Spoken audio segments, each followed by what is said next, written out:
let's start with Kafka. But before Kafka, I'm not sure like how many of you are comfortable with event streaming, have worked on it or have some idea. So just I'll give a brief idea around this event streaming. So you can see multiple images over here for different use cases, right? Like connected cars, financial transactions, EMRs, logistics shippings, e-commerce and others. So what do you think that how we can leverage these informations to create some sort of a pipeline, a real-time event pipeline, where we can get some information from these use cases and then consume the data and finally do some analytics out of it. So let's take an example of connected cars. So what are the different examples you can think of that connected cars information is used in some use cases? It's the One example. speed of the cars. Okay. How we can use that information?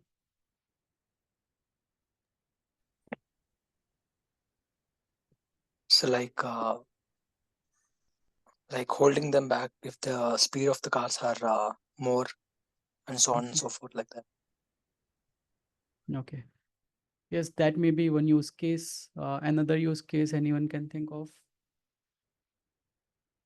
So, a very simple use case is the tracking of the cars, right? Whenever we are riding on an Uber, you are going to have the information of the driver, you are going to have the information of the passenger as well. So where that passenger is currently located, Uber knows that information. It helps them to do multiple things, like they want to map the nearest driver to the passenger, or there may be another case where they can actually monitor the complete drive, so that if there are any chance of anything wrong happening, like if the driver is not good or he is not following the proper path that is given by the Uber app, right? So they can gather those information, then they can take some action on it. So that may be one use case where you have the GPS and other things that is possible. Uh, there are some like in my car I have autonomous L2 available. So at the real time, it takes information from the outside, like uh, if I am on the lane or not, if I am I have auto cruise control. So if there is some car in front of me, it will do an automatic braking, all those things. So all these informations are real time, right? So to get that information, you have to be there should be a system which can actually take that information in real time, provides the capability to process that information, and in the real time also we are able to take any actions. Similarly, in the case of a financial transaction, let's say that in the stock exchange, whenever there's a buying or selling happening, all the things have to be happen in real time in a multi-threaded environment, because there are multiple people who are selling the stocks, or multiple people who are buying the stocks. So in that case, there's a lot of real-time information that is getting generated.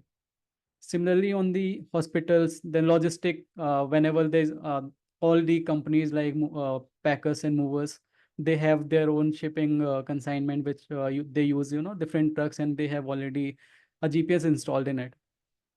It helps them in multiple ways. Like let's say if the distance to reach a particular location is showing 10 hours, but the driver is taking 12 hours, then what he did in 2 hours. So whether the vehicle was stalled in some location, or if there is any issue in the vehicle itself, so they can provide the uh, helps help to that vehicle. They can send some they can send the mechanics to that location. So different multiple use cases are there, which are actually generating the event. So when we say event streaming, anything that happens is an event. The event streaming, basically when the event is getting happened at the same time or near real time. I won't say that at the same time, but near real time, like within a fraction of seconds or 2 seconds, 3 seconds, we are able to get that information, and we are able to process that information using any of the tools. So Kafka is one of the tool which is most popular, I would say. But there are other tools like Kinesis, then there's a PubSub in GCP, and there are other tools as well, which is actually used to process those events and then create insights out of it. There are other use cases as well, like if you are working in an backend application where there's a microservice based architecture, in that case, to communicate between two microservices, you can use Kafka as a message bus, where whenever something happen in any microservice, they will just log a message in the Kafka topic. We'll talk about what is Kafka and Kafka topic later. But there is some mechanism which can be used to transfer the messages between different services, and they can take some action out of it. Okay. So, uh, as I have discussed, there are multiple use cases like to track and monitor cars, to process payments. Then I talked about the microservice as well to serve as a foundation of the data platform or event-driven architecture and microservices. So these are multiple use cases, and there are a lot of other use cases as well. You can, if you can think of something, there is a use case in event streaming. Event, when we talk about an event, there are three things that we have to think about. One is the event key. So whenever, let's say I have a phone, my phone is sending some messages to some application. If I'm using Spotify, there must be some real-time events getting generated. So there would be a key to my device. It may be my email ID, or it may be some user ID generated out of it. So that will be called as a key. So there's a something called as an event key, which means that all the information that is getting generated from any devices or any application, each information will have an event key with it, because we are going to keep sending the events to get processed by some processor or some consumers. So each event will have some event key. Using this event key, the processing code that we have written, it will understand that okay, this message is coming from my device, and I want to process it in a particular fashion. Or similarly, there, some event is coming from some other device, and we have to process it in some other way. The value of the event, like let's say if we are talking about banking, event is a transaction. Value is what? Made a payment of $200 to Bob. And when this was happened, it was happened on June 25th, 2020 at 2:06 p.m., right? So each event will have three informations: from where that event has occurred, when that event has occurred, and what is the event. So event may be anything, that whenever you shuffle any song in Spotify, it will generate an event. Maybe in real time, they are going to give some recommendation to you because you have played some song of Taylor Swift. Then next song would be maybe from the same artist or maybe from some other artist. So real time recommendation system also works on these events as well. So this is something that you should know, that each event will have a key value and timestamp. When we talk about Kafka, whenever we write something to Kafka, it will automatically assign these three things. So value is already there, key we provide, and the timestamp that we provide, that also comes into the message. So each message or each event in a Kafka topic will have these three metadata, I would say, which can be used to analyze those events at a particular time or particular uh, for particular key and particular value. Okay. So do you have any doubts around this particular slide?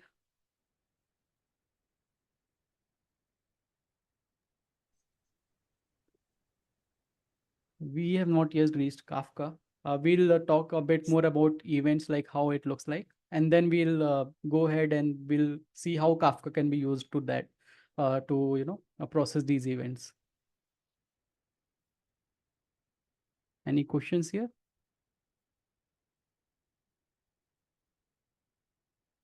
No. Okay.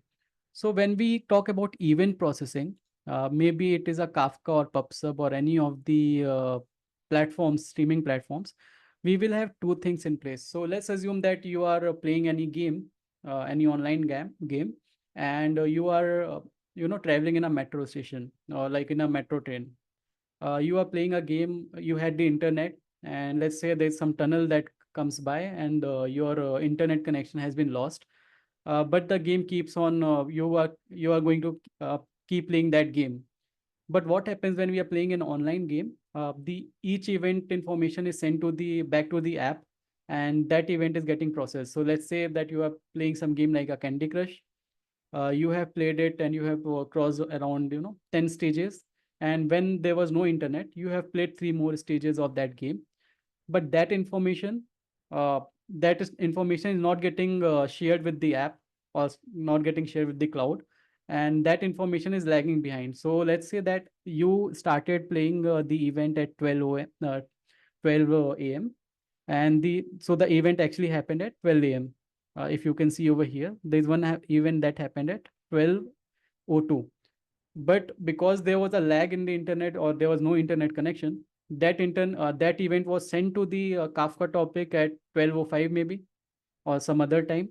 So the event time is something whenever that event actually happens. If the event has happened at 12 a.m., then that will be a event time. But when you are processing that event, it may be that 12:03 you are processing that event, or 12:05 you are processing that event. So there is a possibility that the event actually is getting processed after 2 seconds or after 3 seconds. So there is a concept of a event time and a processing time. So event time and processing time are two different things.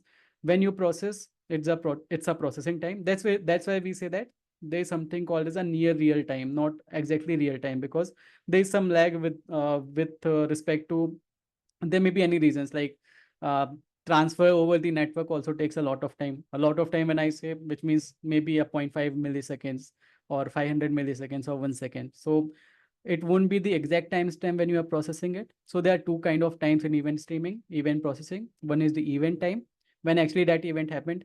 Maybe the driver actually was riding an Uber car. He was at a particular location at 12 a.m., but the event that was received by the cloud or by the servers, it was received at 12:02. So we will say that that event was of 12 a.m., but it was processed at 12:02. So there was a 2 second lags in between. So these kind of there are two different. That's why there are two different times: event time and processing time. You have to remember whenever you are designing any application for real time use cases. There are two times: event time and processing time. And then there are two different way of processing that application. So there may be a use case where I want to know what happened between 12 a.m. and 12:05, then what happened between 12:05 and 12:10, and what happened between 12:10 and 12:15. So these windows are called as a tumbling window, which means that I am not actually bothering about what happened in 12 to 12:05 when I am processing 12:05 to 12:10. So maybe I would like to know the information, what was the temperature between 12 and 12:05, or 12:05 and 12:10. So I'm not actually caring about these two things. I am talking about an instance of time, like a time interval. So this kind of event is called as a tumbling window event, like processing. Similarly, there would be another thing, something like sliding window.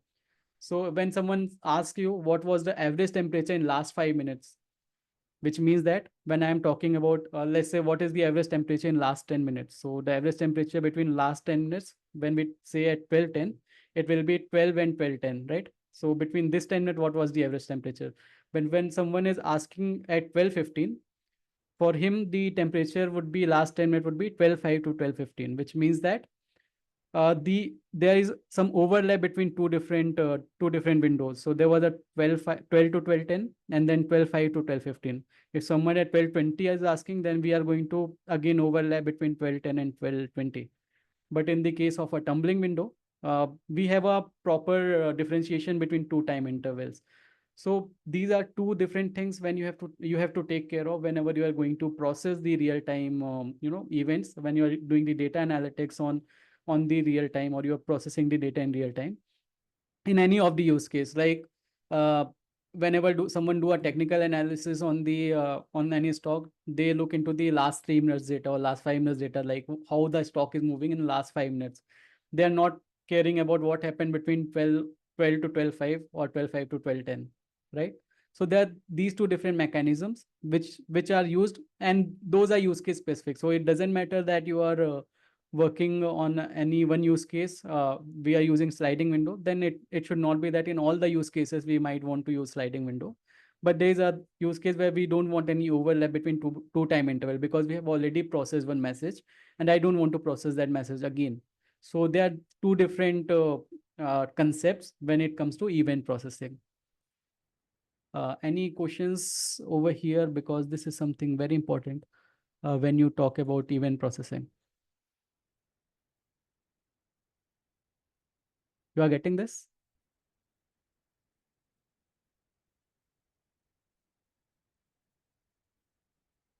Yes, no. Uh, can you repeat what this exactly is? tumbling windows again, Mohit, if you Yeah, sure. So let's assume that you are going to, let's say that there's some application which is creating the data, and the data is getting created every second. Your task is to receive that data, process that data, and store it in some location. Okay. Now, when you started your application at 12 a.m., or when we are processing it, so we should talk about this time. Let's say when you are starting your application at 12 a.m., and you keep on receiving the messages over here from the source, from where events is actually happening. So between 12 a.m. and 12:05, again one more concept is there, like how many times you want to process that event. So there may be a possibility that every 5 minutes I want to process that event, or every 5 seconds I want to process the event.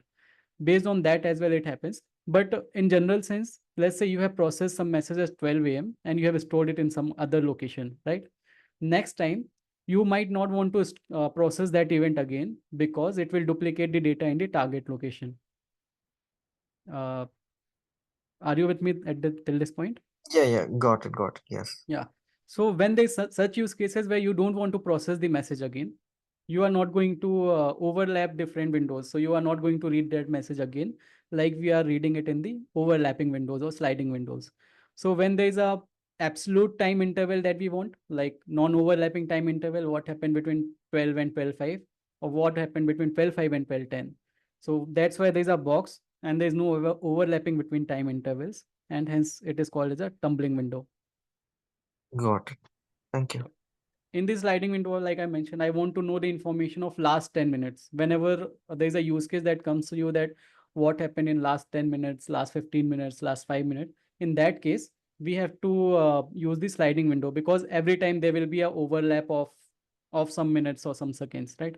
So that is the major difference between tumbling and sliding window.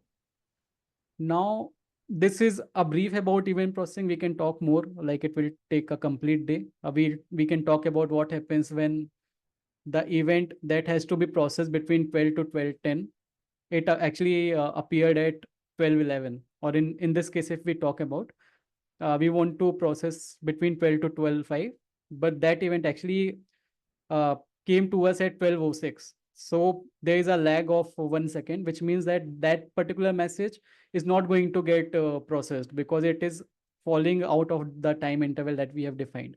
So there's something called as a watermark, where whenever there's a late arriving event that happens, then how we can handle them, or how much time we should give for that watermark. So there are multiple things. Maybe in other session we'll talk only about that, because it's again 2-3 hours of discussion.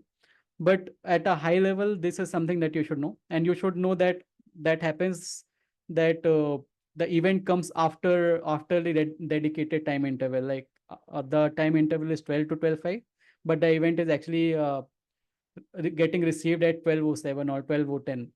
So after 5 minutes, we are getting some message. So it is a late message, or what we say, late arriving message, and how we can process that particular message, or should we process it or should we not process it, because maybe now that information is irrelevant, because we can't do any action on it. So all those things also happens.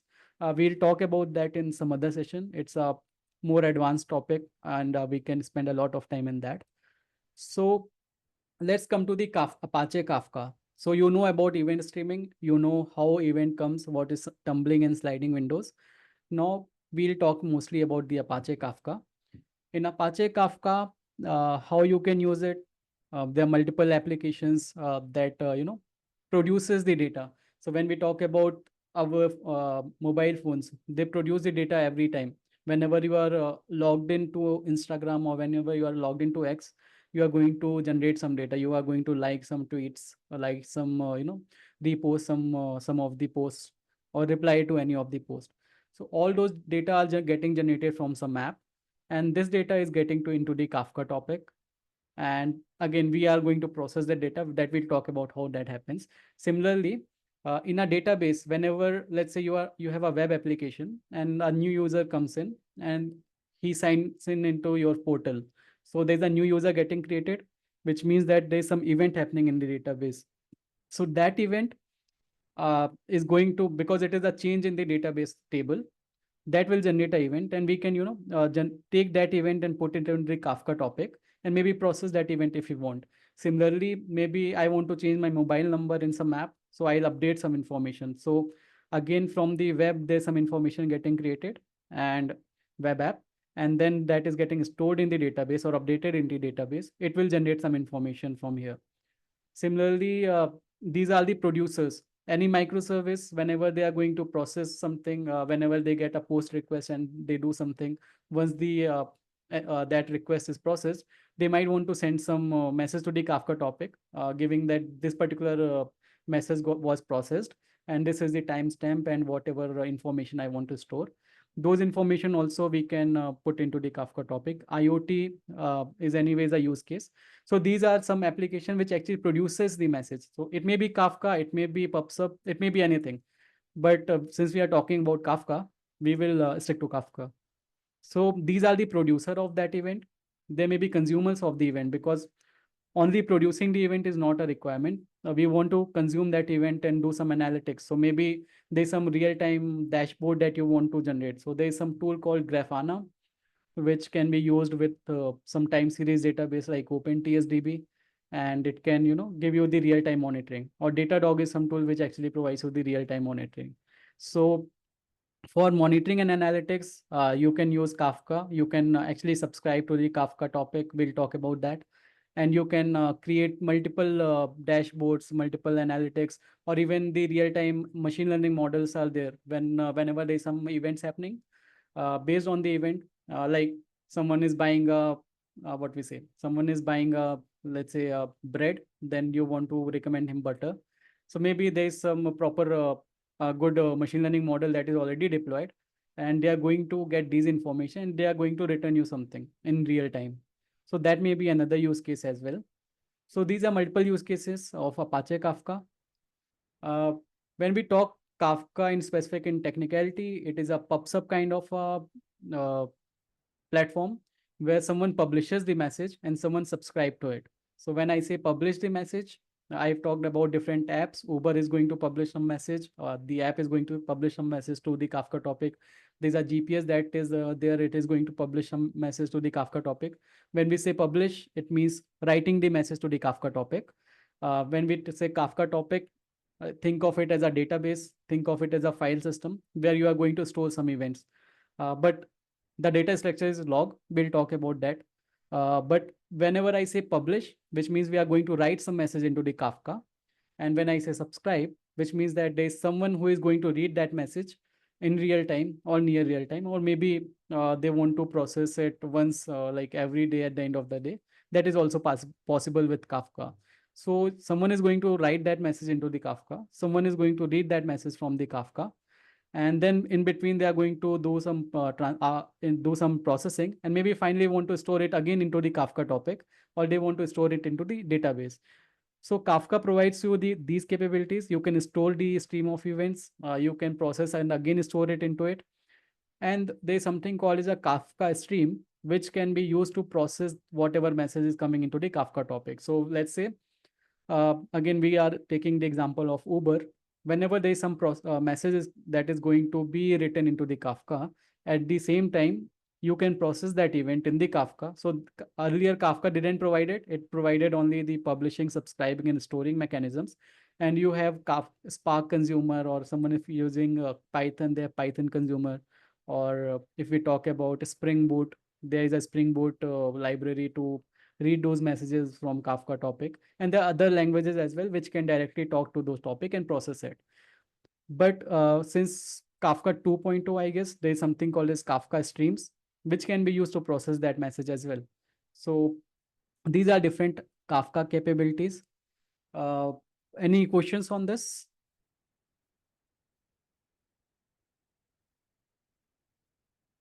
Yes, no? So, like, how exactly you mean the streams work? Like these, you mean to say like Kafka Streams API or something? Yeah. So Kafka, I think it has currently the support with Java and Scala. So you can use those libraries and then process those messages. So that is there. Uh, Other than that, you can use Spark consumer or Python consumer or Java consumer, which can actually read to that Kafka topic and then process it. Okay. Like what is exactly the difference? Like I know publish and subscribe. So, but like what exactly you mean the store streams of events? Like When I say store, which means that because Kafka is providing you a storage as well, right? To mm-hmm, store those mm-hmm. messages. So Yeah, storage, yeah, yeah, when we say store, then it is a storage. Publish got means someone is going to publish to the Kafka, which is eventually mm-hmm. getting stored in Kafka topics. Yeah, Uh, yeah. when when I say process, we can write some code using Kafka streams to process that event. Earlier, Kafka didn't provide that capability, so we had to write Oh, something external. But Kafka has that okay, capability now as well. Yeah. got it. So yeah. So overview is something like there's a producer. Uber apps are the producer. Consumer, maybe there's some code written in the Kafka, which is a consumer. In between, there's a Kafka cluster, which has multiple nodes. So one thing about Kafka is it is distributed. It is fault tolerant because it is distributed. There are multiple nodes around it. So when we say Kafka cluster, there may be three nodes. When I say node, it is a server. So there may be three servers of which is actually where Kafka is actually installed. So it comprises of three servers. So when it may be three, five, seven, it may be multiple, but let's talk about three servers right now. We call those servers as brokers. So Kafka cluster has a broker like this. There are different brokers. There are multiple brokers. Whenever you write some message, it is going to store in the broker itself. So when I talk about storage is the broker, or storage is some server or node, which where we are going to store the message. So this is a Kafka cluster, maybe three nodes. Generally, if you will see in the production, three are sufficient. We have three big clusters of Kafka, and all the messages are getting written into the disk. So these are disk storage, and all the messages whatever you are going to create from these Uber apps, it is going to store in some nodes, which are called as brokers, and this actually called as a cluster because there are multiple nodes involved. Now someone is going to produce the message, so they are called as producer, and someone who are going to consume this message, they are called as consumers. So when I say consumer may be anything. It may be your Spark application, it may be your plain Python consumer, Spring consumer, anything will be there, who is going to read these messages from the Kafka topics. So we'll talk about what is a topic. So whenever you are going to store some message, so let's say you are talking about a database. Let's say there's a database called as a user, and you are going to store some information in that. Uh, there's a database called as a customer or anything, and there are multiple tables around it. So each table, maybe a user table is there, where you are going to store the user information, and someone is going to read that information, and someone is going to write on that, like on that table. So if we talk about Kafka, think of it, there's something called as a topic. Think of topic as a table in the database where you are going to store some information. So when we say Kafka topic, which means that we are going to store some information in the Kafka topic, you can name the topic like you name the table, maybe some topic called as a user activity, some topic called as a cab data or something, anything of that sort. So in the topic, since we know that the Kafka is a distributed system, there are multiple brokers in that. We can store the data effectively such that there's something called as a partition in the Kafka topic. When we say partition, which means that some information is going to get stored in this particular section of the topic. Some information is going to store in this section of the topic. Similarly, you can have multiple partition, 10, 20, 40. Why we need partitions? Because whenever someone is going to consume this data, if suppose that all the information is available in one particular partition, then it will be very slow because the information is stored in sequence 0, 1, 2, 3, 4, 5. And if I want to consume this information, then it would be very what we say, this information will be very slow to consume. So instead of that, what we can do, we can have multiple partitions. And we talked about key and value in the events, right? So we will have some key, and based on some hash, we can identify that, okay, the message that is coming from my phone will be stored in the partition 0. We'll apply some hashing mechanism, and it will know that, okay, since the reminder is 0, which means that all the messages is going to be stored in the partition 0 for my device. Similarly, for your device, it may be coming into the partition 1 or 2 or in the 0 itself. So whenever someone wants to consume this information, they can consume it in parallel, because when we talk about event, we mostly talk about a particular device, right? So for my device, they are going to do some analytics, which is actually not getting bothered by others' device. So we have all the information of a device in particular partition. Think of partition as subfolders. You create a folder, you create multiple subfolders, and one folder has one information. Let's say one folder has the information of devices, one has the information of something else.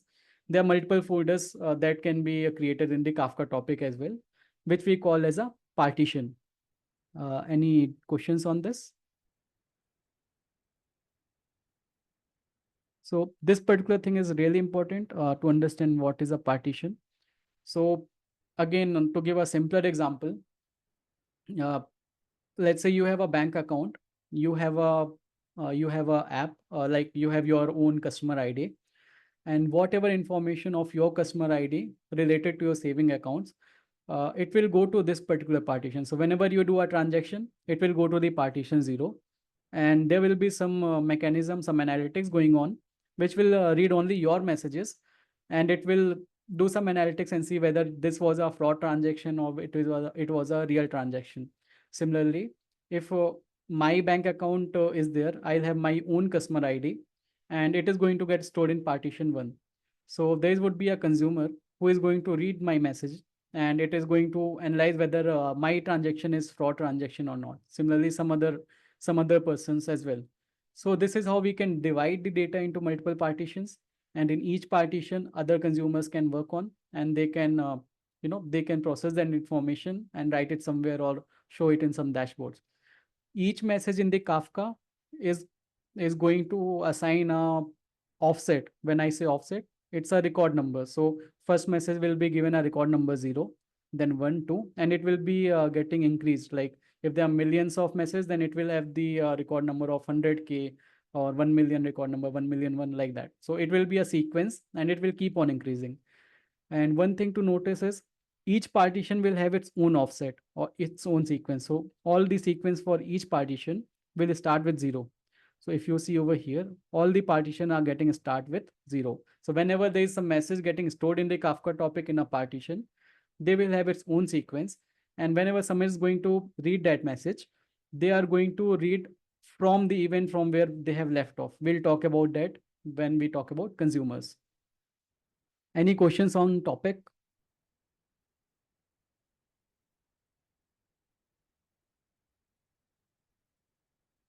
No, Mohit, I'm good. Okay. So Kafka topic is like a database, like I have mentioned, where like a table, I would say, where we are going to store the information for a table. Similarly, in Kafka topic, we are going to store the information of any of the topics. So maybe a user activity topic or a bank transaction topic or any topic. Now, who is going to produce these information? Producer, like I've talked about Uber apps, right? So these apps are going to produce the information. Your phone is also going to produce the information from the producer point of view. Like I am a rider, or I am actually waiting for, or I am a traveler. So both of us is going to create some information. Each information is going to store in the partition. So these are the partitions. Whenever there is some event happening, there will be some code written over here, and it will calculate where this message should go based on the key. So maybe my message is going to into partition P1. Similarly, the message created by some other user is going to store into partition P3. Similarly, from the cab driver point of view, these messages are getting stored in partition P3 and P4. These are independent messages. They are not linked to each other. Maybe when you want to process it in future, maybe you want to create some insights and you want to merge these partition in some other topic. But at this point in time, each partitions are a separate entity, and they can be processed separately as well. When we talk about consumer, we'll talk about it. So there are multiple partitions created. Now let's say that you are going to consume this information and process this information, and this information is going to be processed, uh, like there are millions of events getting generated in real time, and we have 4 partitions, and each partition will have, like, if for the if the division is equal, like each of them have 250K records in these partitions. let's say if there's only one consumer, like only one application running in, and who is going to read all the messages from this particular topic and process it, and then show some insights, some analytics, or store it somewhere. Since there is only one message or one application who is going to consume all this information, then it will be very tedious for that application. It might lag behind. Like instead of providing your information in 1 second, it might take 10 seconds to process that information. So instead of that, partition came into picture to actually cater that issue. So instead of that, what it will do, we can have multiple consumers running in. One consumer will talk to this partition, one will talk to this, similarly other will talk to separate partitions, so that these informations can be processed in parallel. uh, since there is no interconnection, interlink between these two partitions or multiple partitions, which means that we can process this information in parallel itself. So there is a consumer group that we say, which has a set of consumer for our topic, and each consumer can work on one or more partitions, but they will not. So say consumer one is focusing on P1 and P2, then consumer two will be focusing on P3 and P4. If there are four, then each will pick one consumer like P1, P2, P3, and P4. So this is how we can actually process the information in parallel and provide the result in real time. So let's talk about one consumer who is going to read the partition P1. So if you talk about this particular partition, you can see that there are multiple messages 0, 1, 2, 3, 4, 5, 6, 7, 8, 9. There are multiple messages that are getting published to this particular partition by a producer. Do you have any questions here in this particular slide in producers?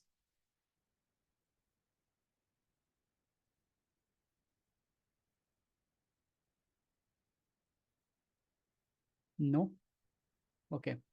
So one more thing to notice is this particular topic, think of it that there's one database, one table, and there are multiple users who is reading the same information, right? I am logging into the database. I am going to query some information. I am more interested in knowing the count of the customers. Someone is interested in knowing the number of transactions happened per per region, like maybe in Pune, how many transaction was happened today, maybe in Mumbai, how many transaction was happened today. So multiple users are there who are going to read the same information from the same topic or from the same table. In Similarly, there may be multiple users who are interested in same information from the Kafka as well. So there may be a consumer A and consumer B who is actually interested in the same partition as well, like P1 partition, but they are different applications. So Kafka can leverage that, provide you that capability as well, where you can have multiple consumers. Each consumer can read their data from wherever they want to. Maybe consumer A started at 12 a.m. and he started reading the message, and he is currently reading the message number 9. Similarly, consumer B started at 11 a.m. and he is currently reading the message number 11. And let's say consumer A failed for some reason. That application got crashed. There may be some issue with the memory or something. Now, when this particular consumer again starts, he already know that I have read this message till number 9. I will start after 9. Similarly, if consumer B is going to get failed, he already knows that I have read this information till number 11, and now I'll start reading with the number 12. So consumer have that capability, or Kafka provide that capability, which is called as offset management, because these are called as offset. These sequences are called as offset. So you know till what point you have already read the information. Whenever you are going to restart, you are going to again start reading the information from where you have left off. This is completely different like how it happens in the database, where you have this information available for lifetime, and you doesn't actually care about these failures. You can do again a rerun of the job and it will work. But in this case, since Kafka stores the message and there's a retention period involved, which means that maybe after 7 days, there may be some message who actually is 7 days old. They are going to get eliminated from the Kafka topic. So the store is not persistent, maybe 7 days or 14 days. You can have it 2 months or years as well, but then it will actually cost you storage. So people don't store it for more than a month. I have worked on use cases where we used to have a retention policy of 7 days. So after 7 days, the message gets expired and it is removed from the Kafka topic. So keeping that in mind, we have to make sure that we are going to read all the messages, because if you skip any message, then after 7 days, it is quite possible that you are not able to read that message again. So that's why Kafka consumer design is very important, like how you are going to read the message that is available in the Kafka topic, and how you are going to have a secondary storage where you are going to read the message from the Kafka topic and store it in a persistent storage like a S3 bucket, or maybe like a database, data warehouse, or any log stores like Elasticsearch, where the message is going to stay for some time. So this is something about the Kafka consumer. Any questions here?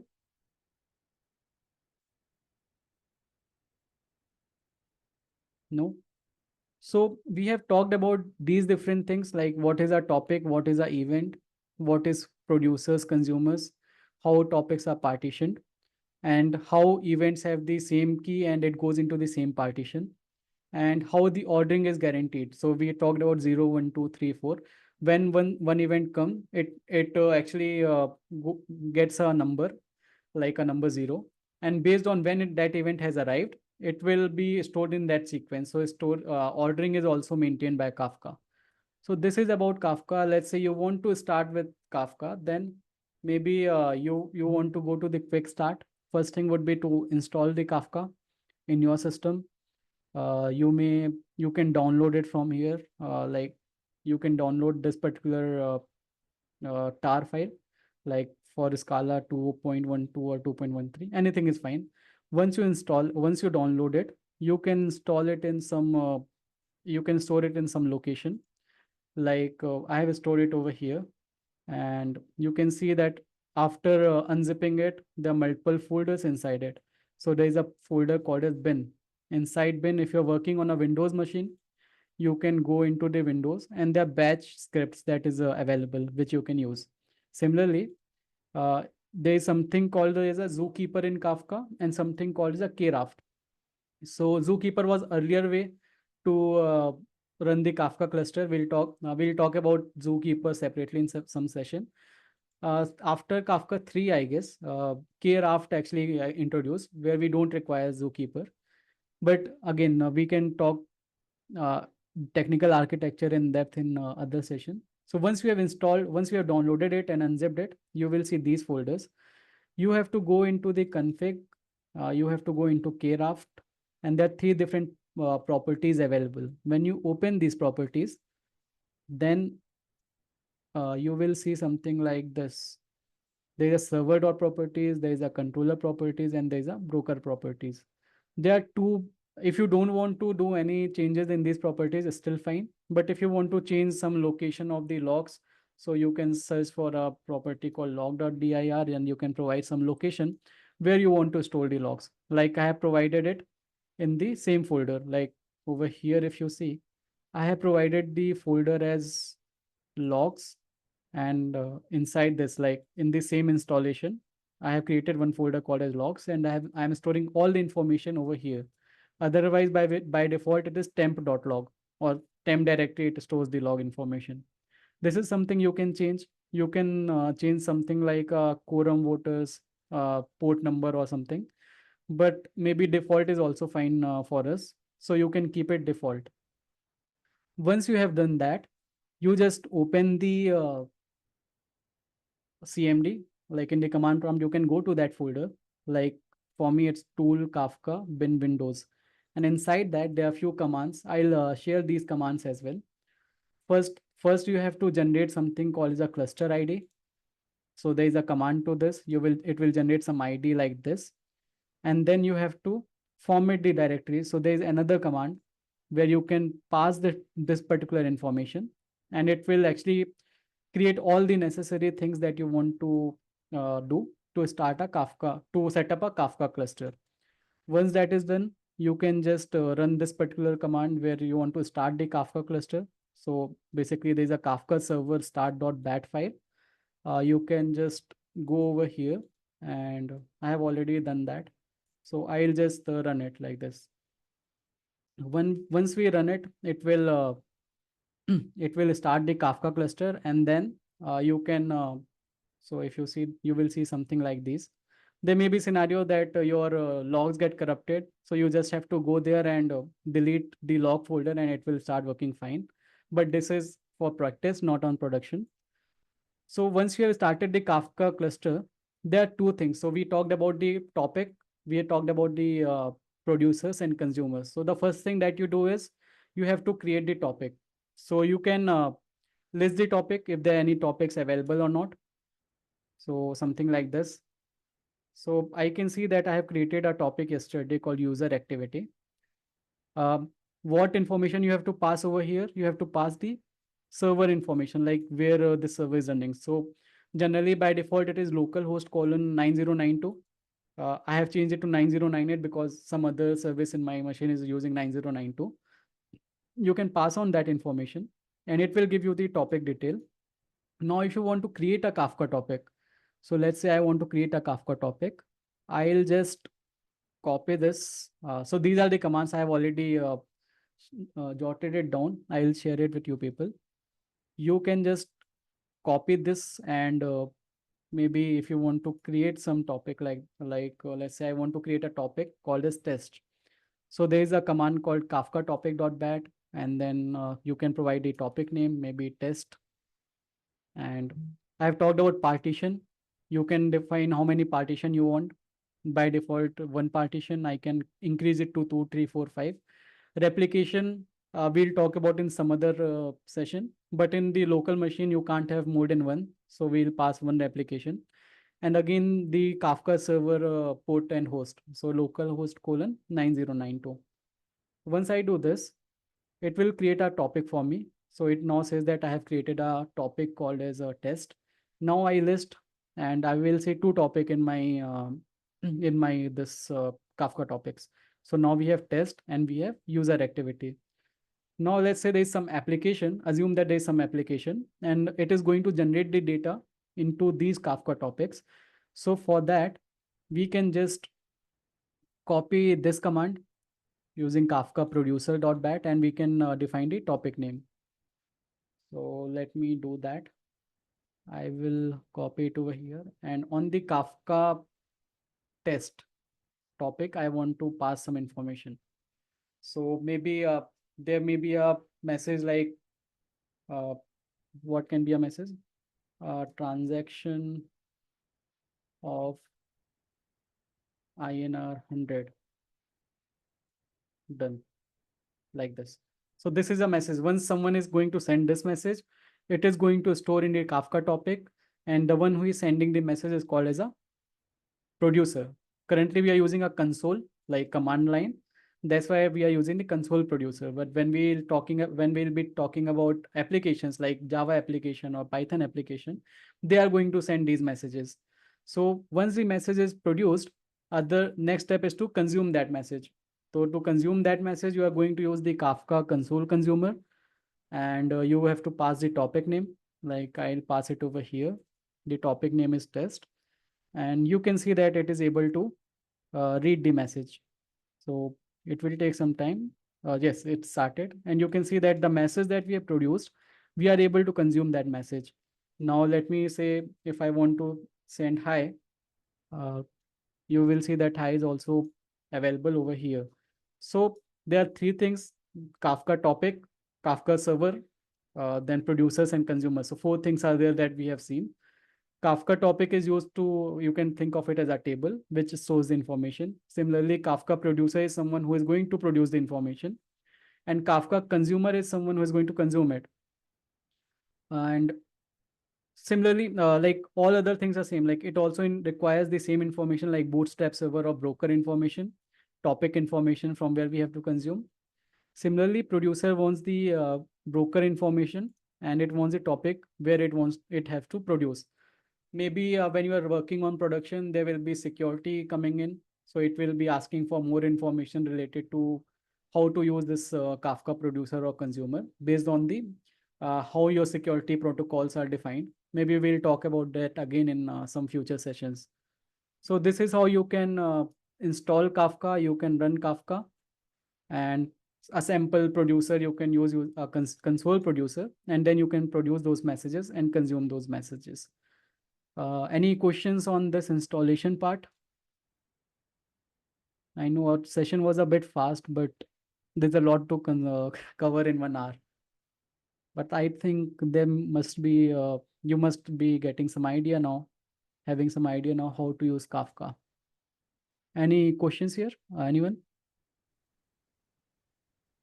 Yeah, Mohit. So just one question. So, recently I'm just like preparing for one role. Basically there was like a question from the team. Let's say they want to implement like a multi-region distributed data storage using Cassandra, and they want to also implement the